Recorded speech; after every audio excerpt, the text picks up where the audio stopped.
নীল সকাল সকাল ঘুরতে বেরিয়েছে বাইরে।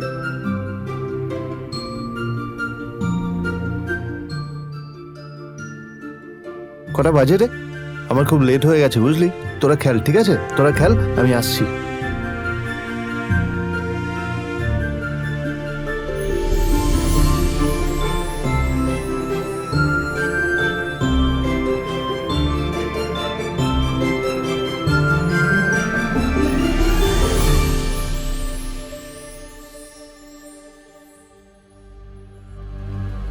নীল, জল পড়ছে না কেন দেখো না।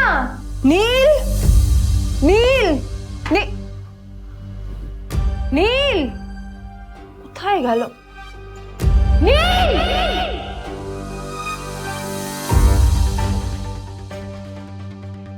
নীল, নীলকে ডাকছে কেন বলতো? ওইদিকে বাড়িতে আদ্রিতা আর চিত্রা আশ্চর্য হয়ে গেল যে নীল হঠাৎ কোথায় উধাও হয়ে গেল। মা তোমাকে কিছু বলে গেছে নীল? হ্যাঁ, কোথায় গেছে ও? না, আমি ওর কোনো খোঁজ খবর রাখি না। আমার একটা কথা মনে হচ্ছে, ওকে না এবার একটু শীতে করতে হবে।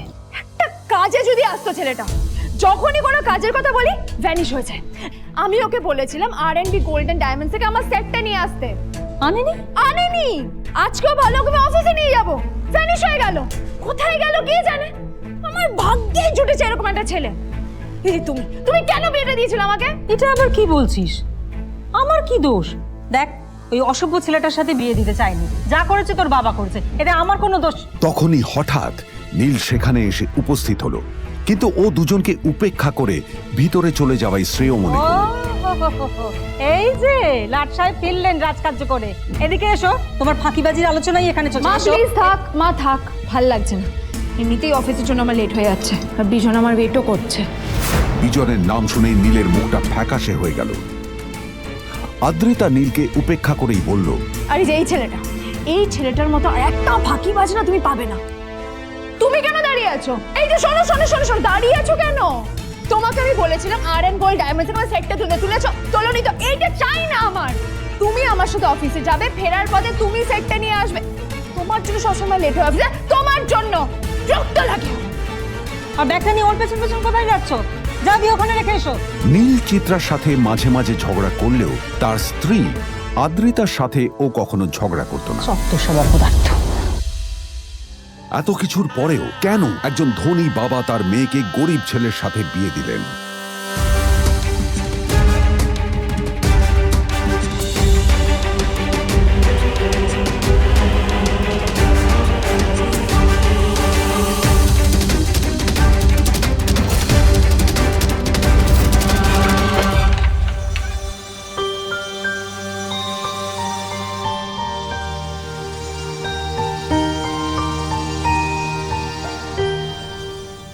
এবং তারপরে সেই মেয়েটি তার গরিব স্বামীর কাছ থেকে নতুন বছরে এমন একটা গিফট পেয়েছিল যে তার চক্ষু স্থির হওয়ার জোগাড় হয়েছিল।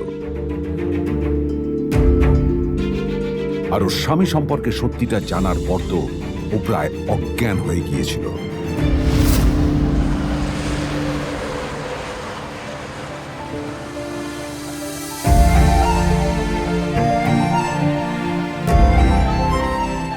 কিছুক্ষণের মধ্যেই তারা আদ্রিতার অফিসে পৌঁছে গেল। আদ্রিতা গাড়ি থেকে নামতে নামতে দেখলো যে তার কাছে অনেকগুলো ফাইল আছে।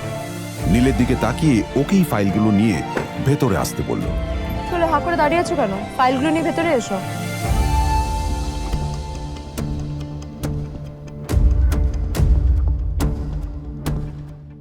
আদ্রিতা যখন ওর ক্যাবিনে পৌঁছলো তখন দেখলো সেখানে আগে থেকেই ওর বন্ধু এবং বিজনেস পার্টনার বিজন বসে ওর জন্য অপেক্ষা করছে।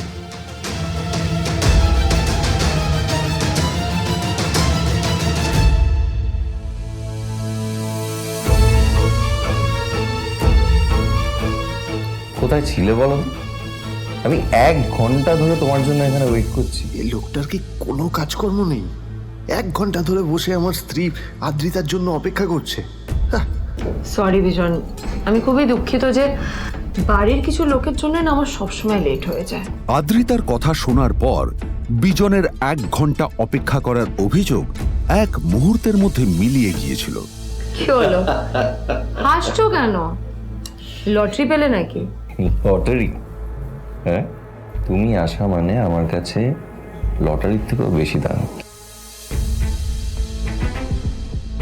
তবে তার থেকে কিঞ্চিত কম দামি একটা গিফট আমি তোমার জন্য এনেছি।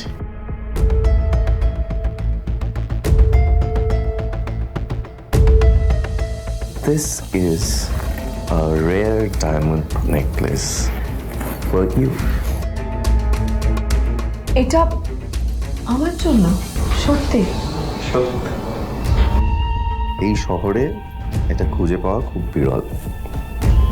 Just like you. Like it? Thank you. You're welcome. Thank you for the gift. আসি তাহলে এখন।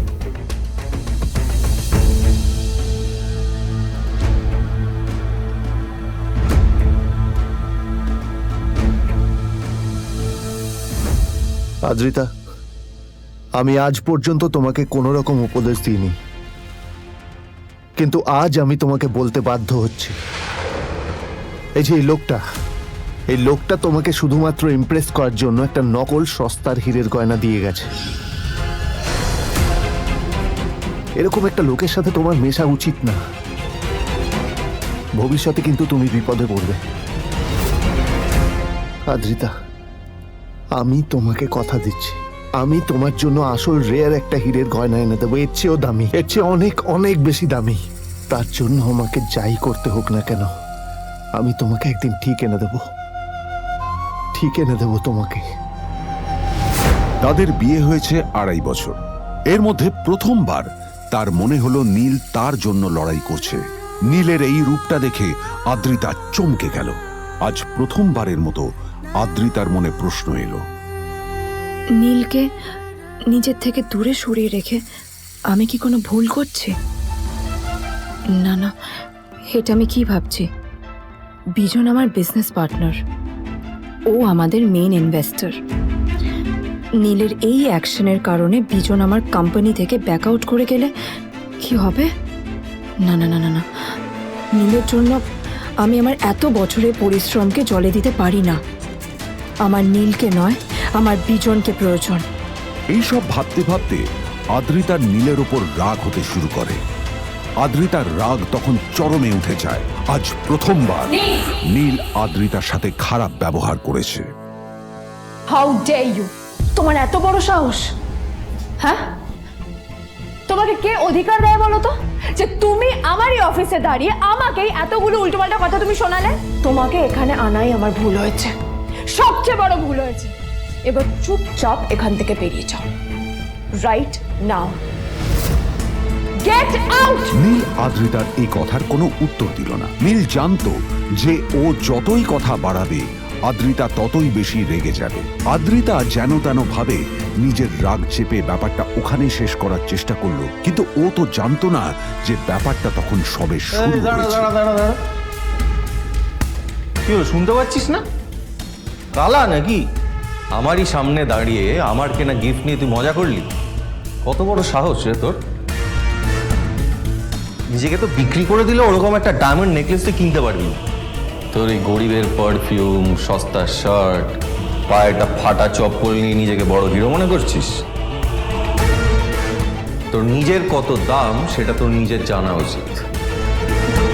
Zero, a big zero. সালা খরচা মাই চল।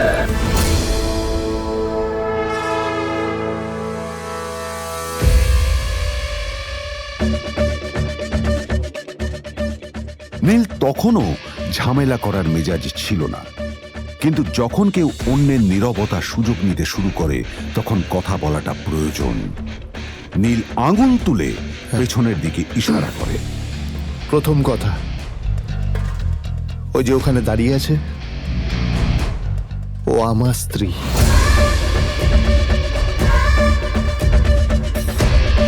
তাই আমার স্ত্রীকে তোমার নেকলেস দেওয়ার কোনো অধিকার নেই। ওকে যদি নেকলেস দিতে হয় তাহলে আমি দেব। তাই এসব ফ্রডগিরি বন্ধ করো। আর দ্বিতীয় কথা, যার পকেটে পয়সা নেই ঝনঝন আওয়াজ করা তার মানায় না।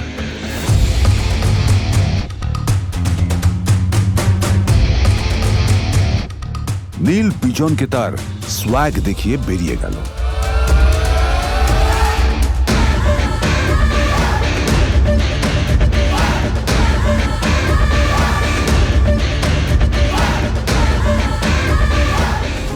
আর অন্যদিকে সেন কর্পোরেশনের অফিস থেকে বেরিয়ে নীলের খুব ফুরফুরে লাগছিল।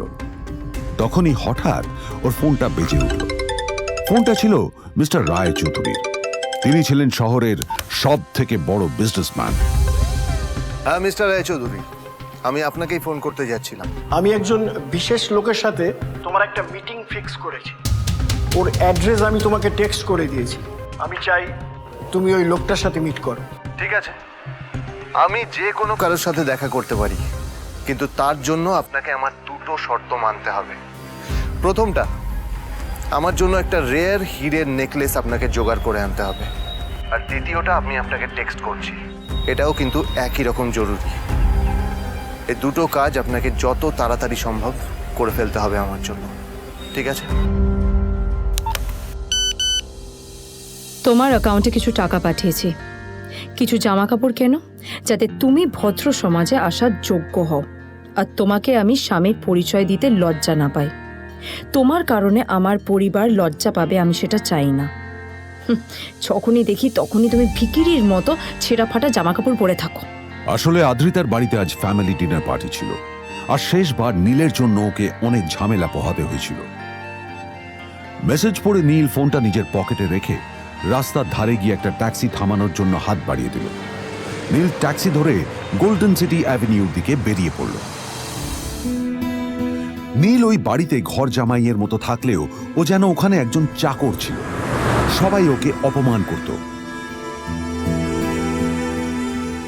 ওই বাড়িতে না ও ঠিক মতো খাবার পেত, আর না ওর কোনো আলাদা ঘর ছিল। কখনো কার্পেটের উপর ঘুমোতো, তো কখনো আবার পোষা কুকুরের ঘরের পাশে নীলকে ঘুমোতে হতো। হাত খরচ মেটাতে ও এক জায়গায় ওয়েটারের কাজও করত। আদ্রিতা তার বন্ধুদের বলেছিল যে আদ্রিতা বিদেশে বিয়ে করেছে, আর তার স্বামী লন্ডনের একজন খুব বড় বিজনেসম্যান। কিন্তু যখন আদ্রিতার বন্ধুরা ওকে ওদের স্বামীদের দেওয়া দামি দামি গিফটগুলো দেখাতো, তখন লজ্জায় ওর ভিতরটা পুড়ে ছাই হয়ে যেত।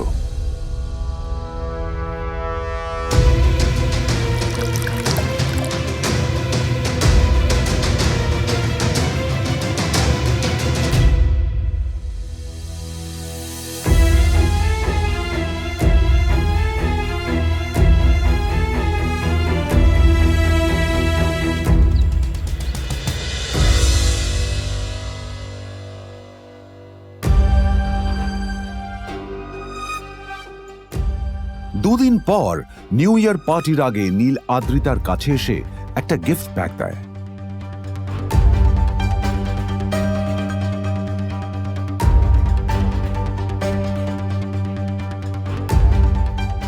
আদ্রিতা মুখ বেজার করে বাক্সটা খুলল, তবে তারপর বাক্সের ভেতরে গিফটটা দেখতেই ও চমকে গেল।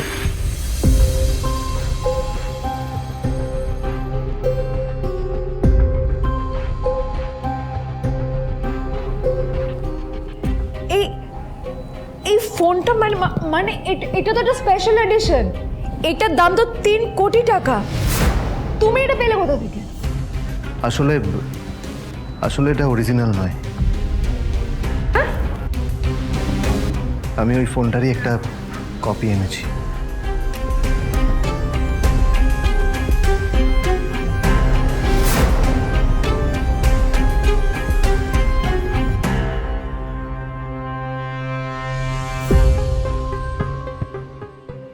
কিন্তু আদ্রিতার নীলের কথা একটু সন্দেহ হয়, কারণ ফোনটা দেখে একেবারেই আসল বলেই মনে হচ্ছিল।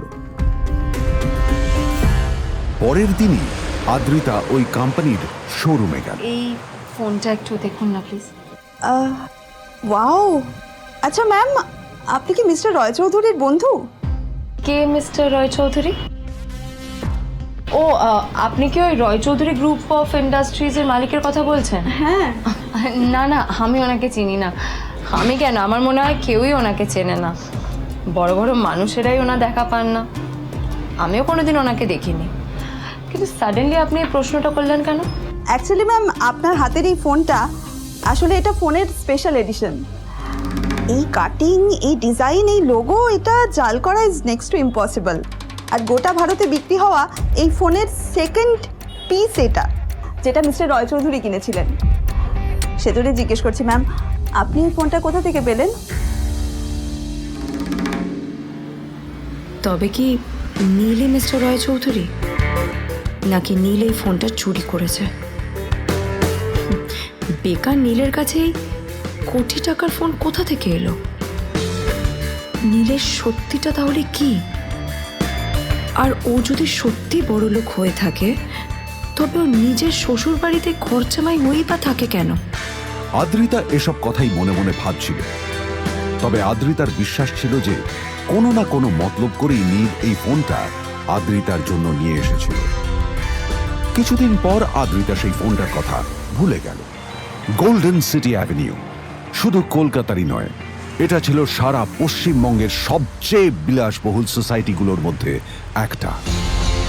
আসলে এই সেই জায়গা যেখানে মিস্টার রায়চৌধুরী আজ তার জন্য গোপন মিটিং ফিক্স করেছিলেন।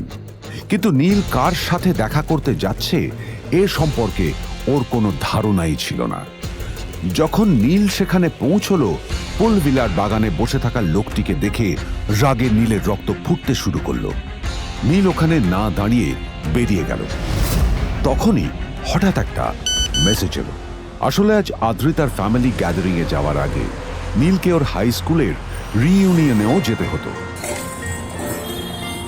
গ্র্যাজুয়েশনের পর এত বছরে এই প্রথম নীল তার কোনো কলেজ বা স্কুলের রিইউনিয়নে যাচ্ছে। এতগুলো বছরে নীল তার কোনো বন্ধুর সাথেই দেখা করেনি। নীলের তার পুরনো সহপাঠীদের কথা মনে পড়তে লাগলো, যাদের সাথে ও স্কুলে মজা করত। আজ আবার ওদের সকলের সাথে নীলের দেখা হবে।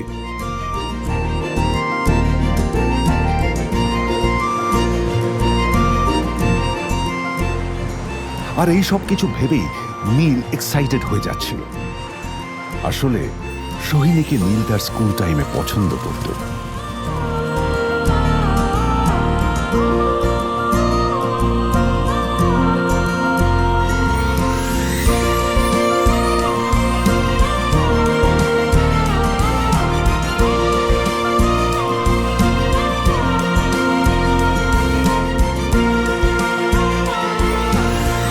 অন্যদিকে সেম কর্পোরেশনে ইনভেস্টরদের সঙ্গে আদ্রিতার মিটিং একেবারেই ভালো যায়নি।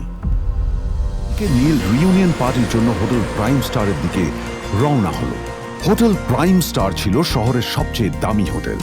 ওখানে শহরের সব বড় লোকেরা যাতায়াত করত। নীল যখনই তার পুরনো বাইকটা নিয়ে ওখানে পৌঁছলো, ওর পুরনো জামা কাপড়, পুরনো বাইক আর ওর পায়ে ছেঁড়া চপ্পল দেখে সিকিউরিটি গার্ড ওকে গেটের বাইরেই আটকে দিল। কোথায় যাচ্ছিস শালা ভিকিরি? না না দাদা, আপনি আমাকে ভুল বুঝছেন। আসলে আমাকে ইনভাইট করা হয়েছে, আমি এই হোটেলেই এসেছি। শালা মিথ্যে কথা বলার জায়গা পাস না? হ্যাঁ, মিথ্যে কথা বলার আগে নিজের চেহারাটা তো দেখতিস। এটা একটা প্রাইম হোটেল, বুঝেছিস? এখানে সব শহরের বড় বড় লোকেরা তাদের বড় বড় গাড়ি নিয়ে আসে।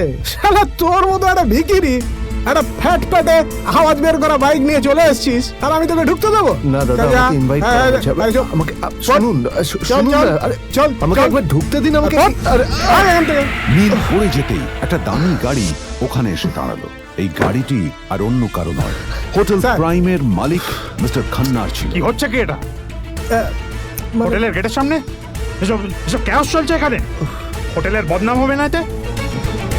স্যার দেখুন না, এই যে ভিকিরিটা হোটেলে ঢুকতে যাচ্ছে, আমি বারণ করছি, শুনছে না স্যার? Shut up! আপনি কি করতে আছেন? কে কি হচ্ছে দেখি দেখি কে? মিস্টার খান্না তার চশমা খুলে নীলের দিকে দেখলেন, আর ওনার মুখটা হাঁ হয়ে গেল।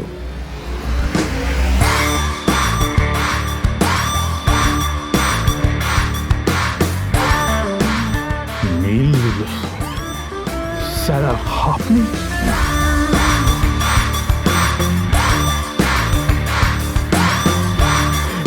Extremely sorry sir. Sir sir, আপনি একটা ইনফর্ম করেননি কেন আমাকে? আপনি আসবেন জানলে তো আমি নিজে রিসিভ করতে আসতাম আপনাকে। ছি ছি ছি ছি ছি। ঠিক আছে, আপনি ব্যস্ত হবেন না প্লিজ। জানো ইনি কে? নিজের বসকে এভাবে একজন ভিখারিকে হাতে পায়ে ধরতে দেখে গার্ডটিও অবাক হয়ে গেল। আরে sir sorry sir, extremely sorry, আপনি আমার সঙ্গে আসুন। সরি স্যার, সরি, ভুল হয়ে গেছে স্যার। সালাম স্যার। নীল কি তবে সত্যিই একজন খুব বড়লোক কেউ? জানতে পকেট এফএম এর এই সম্পূর্ণ গল্পটি শুনুন বস, দুনিয়া যার বসে। লিঙ্কটি রয়েছে ডেসক্রিপশনে।